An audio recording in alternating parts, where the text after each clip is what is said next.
This is the story of Rantowles Creek. And like most stories about tidal creeks in the Lowcountry, this story begins in the mud. As you can see, the pluff mud runs deep along the banks of Rantowles Creek, a lot like the culture and history of the surrounding area. Creek water cuts through the pluff mud along the banks of the rice dikes dug by enslaved people hundreds of years ago. It meanders under Savannah Highway Bridge just south of Red Top, South Carolina, and a rusty CSX railroad truss. From there, it flows into the Stono River, past Johns Island, James Island, Kiwi Island, and into the Atlantic Ocean. If this mud could talk, probably tell some stories. Stories about dinosaurs that once roamed the area, only to mysteriously die off, then have their bones mined and crushed for fertilizer. And tell of the native peoples who hunted and cultivated the land, only to have it taken from them by greedy colonizers. And it'd tell of the enslaved people who built this area, who rose up against their overlords, slaughtered them, burned their plantation houses, and route to freedom. And it'd tell of the meager militia of the Continental Army that bravely fought and eventually defeated the mighty British Empire.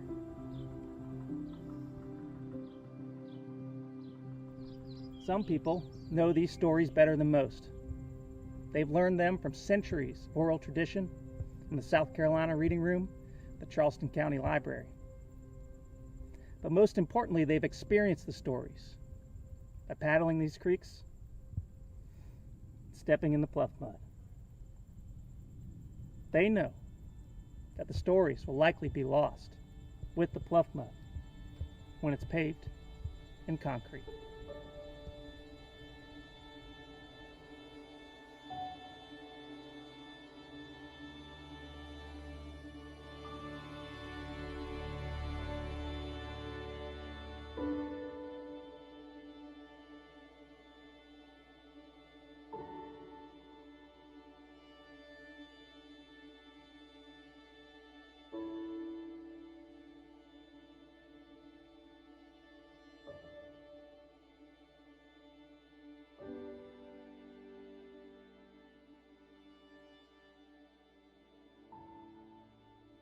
People are drawn to the Lowcountry as a special natural place. It's I think Charleston is maybe certainly special and maybe unique on the whole eastern coast by virtue of having all of this relatively undeveloped land around it. And to have something this close is particularly special. And these waterways that we have in woods and marshes are of enormous recreational value to residents.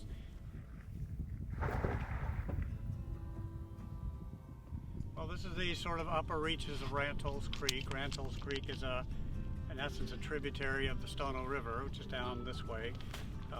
I've been coming here, I've been canoeing in the Lowcountry for probably approaching 35, 40 years, and coming here close to about that length of time. You paddle up there and you get out of view of this subdivision, Papa Grove, and you really feel like you're in a remote place. And that's a rare thing this close to a city. We realize people are going to be moving to the area. They move to the area because it's so beautiful and there's so much natural amenities in great part. But if we keep destroying these places, it's going to look like every other place in America. We keep filling in the wetlands and tearing down the woods, and every time there's a new development, we don't try to live with the landscape that's there and the trees that are there. They just completely fill everything. They obliterate every living thing, raise the land up, push the flooding off somewhere else, to take the natural wetlands away, the natural buffers, the natural landscapes that absorb that runoff, and ruin the very character that makes this area special.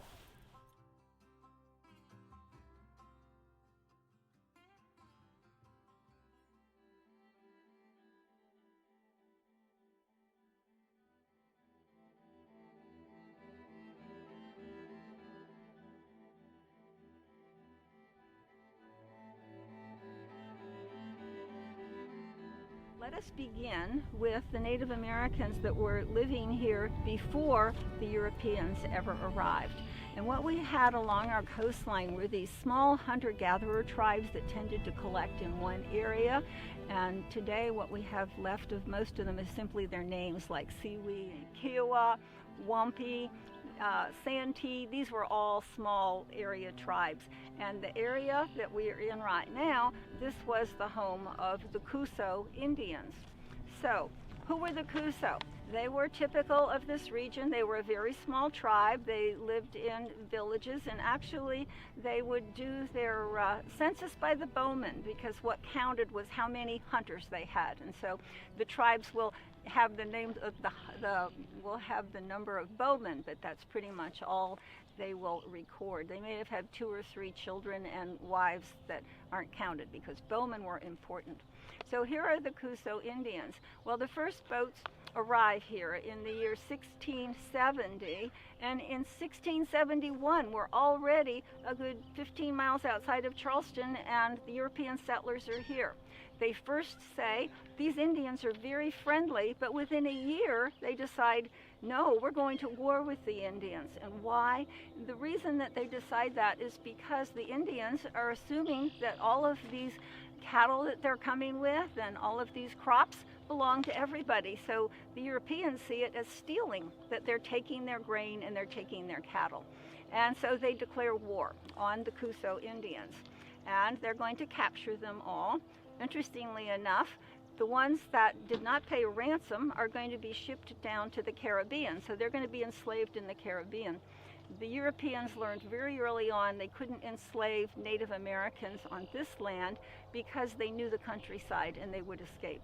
So the ones that were not shipped down had to pay a ransom, and that ransom was in deer skins. And this is the beginning of what we have the trade going on between the Native Americans and the Europeans, is they're going to become more valuable for their ability to bring in deer skins, and we're going to get our slaves now from Africa. We're going to have enslaved Africans, and they essentially no longer going to enslave Indians after a few decades.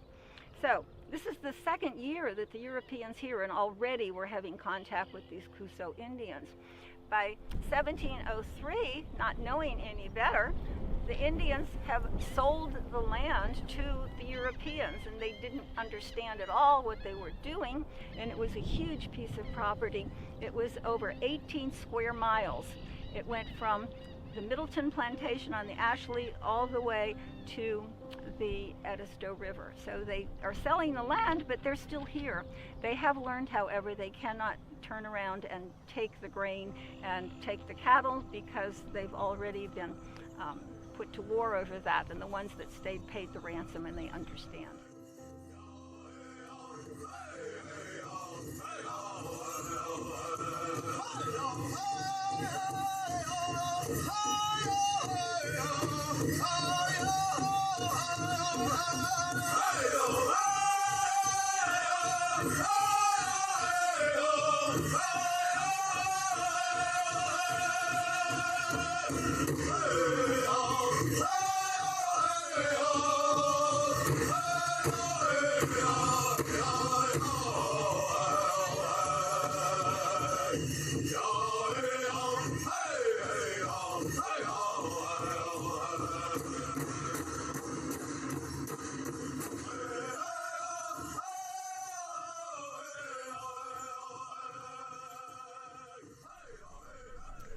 So my name is Sabrina Creel. My native name is Gray Wolf. I am a member of the Edisto Natchez Cusco tribe of South Carolina. We are now officially located out in Ridgeville, South Carolina. I am an active tribal council member. I sit on our tribal council board, and I'm an active secretary for our tribe. I do a lot of our PR work, trying to get our tribe well known. It's kind of sad that we're the tribe of Charleston technically, but nobody knows about us still. Our tribe was originally one of what they call in the textbooks there, the first civilized tribes. The first 5 civilized tribes in the United States was the first tribes that the settlers that they actually met. We weren't violent. We actually welcomed them, and we took them amongst us and we kind of taught them how to live. Technically, the Cusco part of our tribe, because we're actually two tribes into one, technically the Cusco tribe was the tribe located here in Charleston. We were here pre-Columbus days. When they came and they met us, we traded. We taught them how to farm. We taught them how to garden. We taught them how to live here with us. And they kind of taught us their religion. They taught us about Jesus. They taught us about, guns and things that we didn't necessarily have here to make it a little bit easier than what the natives did. But as time went on, in the 1700s, when the French came over, there was a lot of French and Indian fights. Well, that caused some of what they call it's really pronounced Nochi, that caused the Nochi tribe from Mississippi to kind of break up in different bands. And one of those small bands decided to go towards North Carolina. They got to North Carolina, well, fights were still there, so they ended up coming on down a little further up there with the Cherokee up north in upper state South Carolina, and then they ended up here in Charleston. They ended up with us, and then we kind of banded it together. So then as settlers came and the more they took of the land in our area here, they kind of kept pushing our tribe kind of further down towards the Edisto River. They pushed us, and then finally, in between the 1800s there, the state of South Carolina kind of gave our tribe the area along the Edisto River where we're currently still at today. So originally we were out here in Charleston, but then they kind of pushed us out.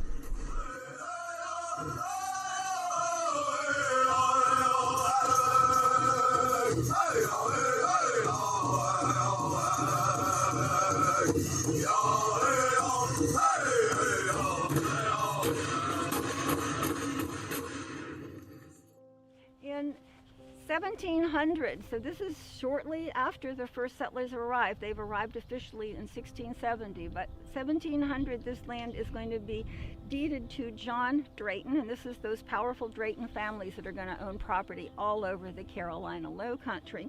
But John is going to sell this land off pretty quickly. He's going to sell it off in 1818, and it's going to be sold to the Bulow family. So we are now going to have the Bulows come in, and we're going to have the name of the plantation change from Savannah, which was the name Drayton had given it, and now it's called the Bulow Plantation. So that's where we are going to get that name.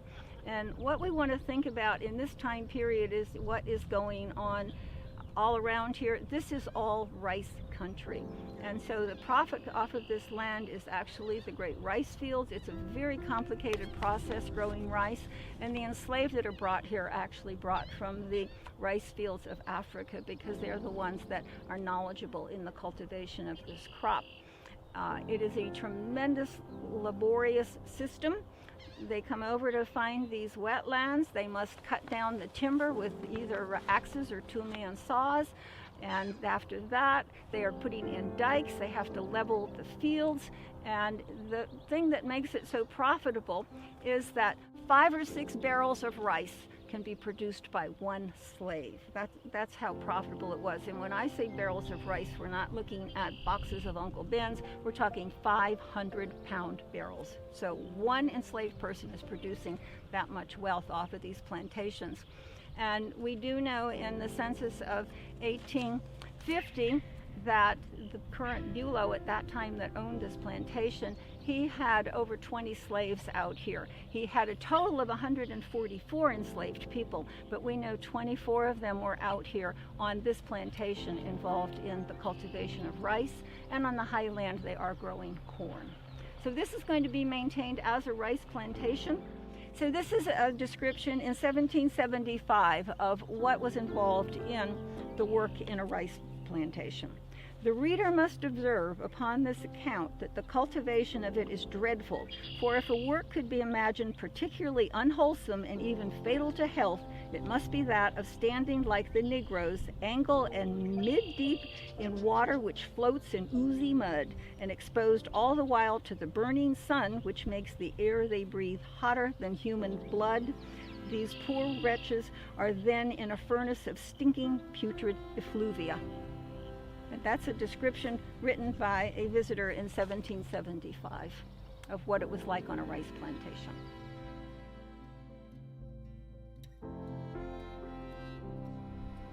Near this sacred space here along Rantowles Creek and close to Wallace Creek is what we know in our lexicon of history as the Stoner Rebellion of 1739. It was near this space here on September the 9th, 1739, that people of African descent began a transformation of history and culture, not only of the colony of South Carolina, but the United States moving forward.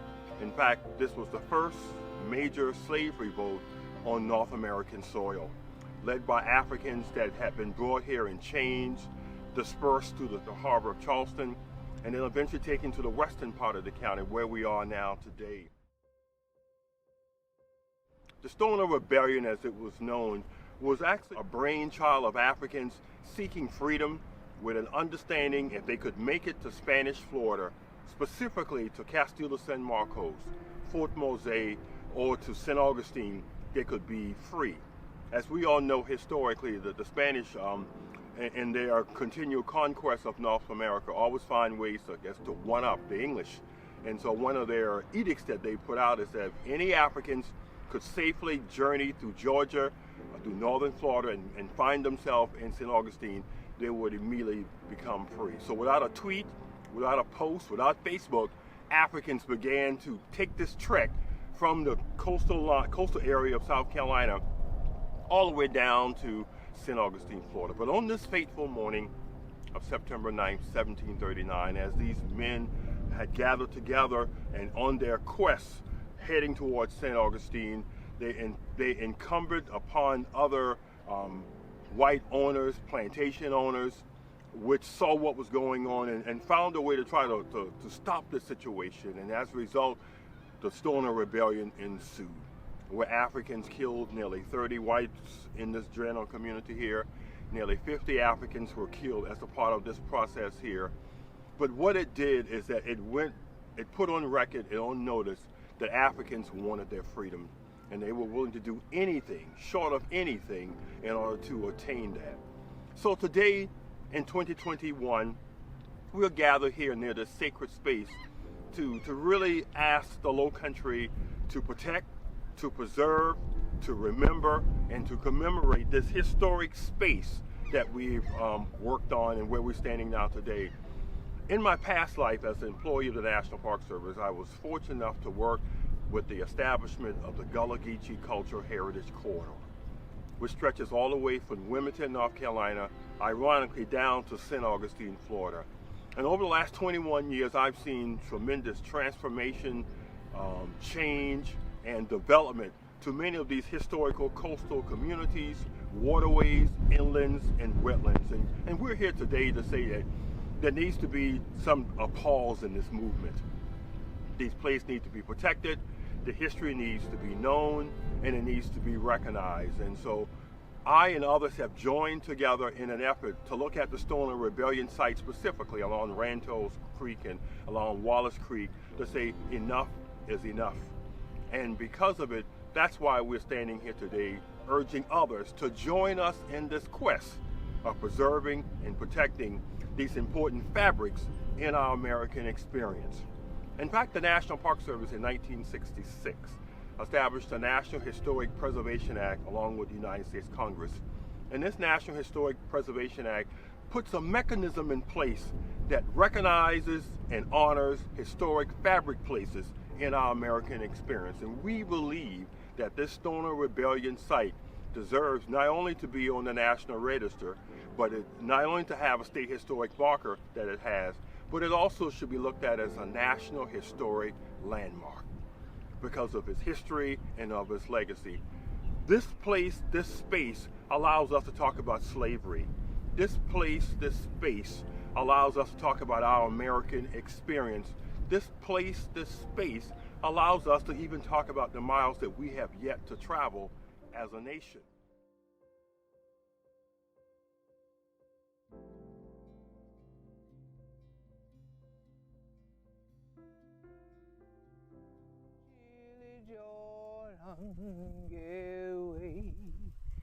chilly Jordan, I want to cross over for see my Lord and get away, oh Jimmy, and get away, why on Jimmy, get away, oh Jimmy, we want to cross over for see we Lord.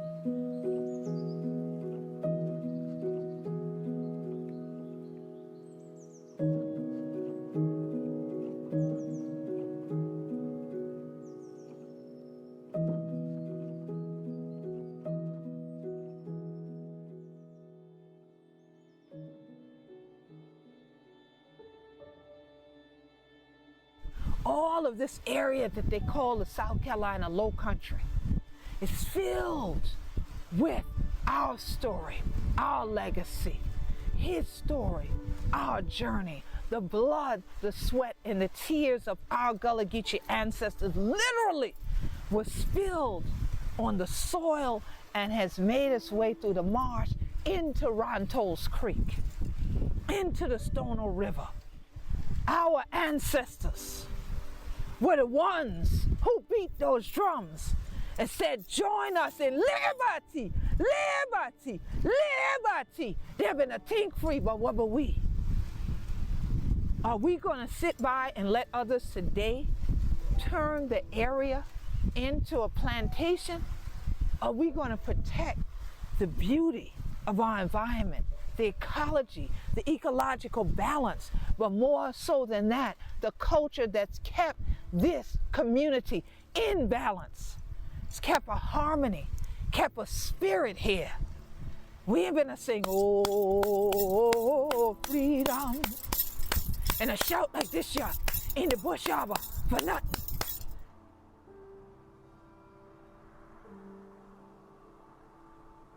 That cadence, that pace matches with those oars that were along that creek when Cato, Jemmy, and those that were part of the leadership of the Stono Rebellion took up arms to fight for freedom. They knew that there had to be a balance. There had to be a day where people recognize the humanity in one another, and that we all realize that Mother Earth, we were only put here to work with her, not pave her over.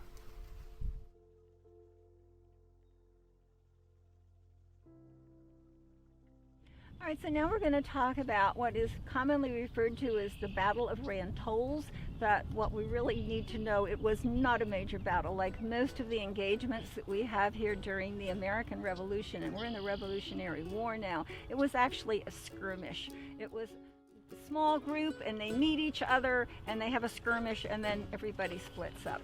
But the individual that's involved in this is well known. His name is Colonel William Washington.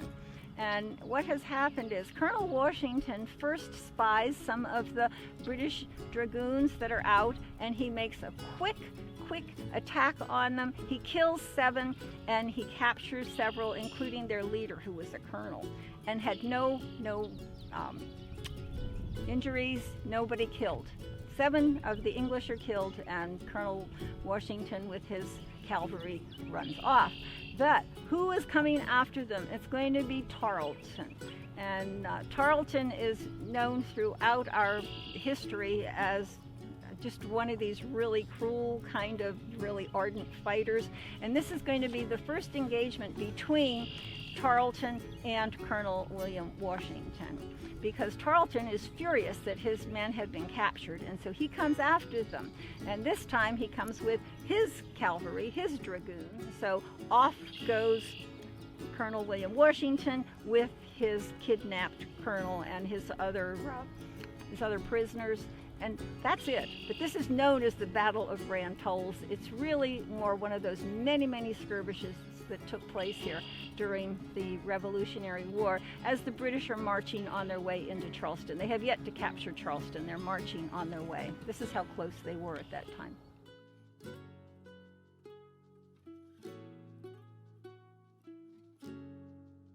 Now we're going to talk about what happens to Bulow Plantation, because the rice is going to be over at the end of the Civil War. You don't have the great slave labor that is going to create it. And what's going to happen is this plantation is going to be sold off to a man named William Bradley. Now, why did he buy this plantation? He bought it because he knew it was in the phosphate beds. And what are these phosphate beds? There is a stretch of land, and it goes for about 75 miles along the coast from Charleston, South Carolina to Port Royal, and it's about 30 miles wide. So it's a layer of marl, M-A-R-L, and that is actually all old fossilized animals that were here back in the days when this was ocean. Well, people knew at the time that these rocks would appear in this area, and the farms used to take them out and just stack them in a pile to get rid of these rocks. But then somebody who was fossil hunting discovered that, well, heck, this is bone. This is valuable not just as a fossil, but this is actually a very, very important source of phosphate. It's over 50% phosphate, the bones of these animals that have created the marl. And so immediately, phosphate, fertilizer, it's going to be making the farm so productive, and all of a sudden we have this phosphate industry born here right at the end of the Civil War. So at that time, Bradley, who is a fertilizer baron, if you want to put it that way, he's up in Boston, Massachusetts, his headquarters.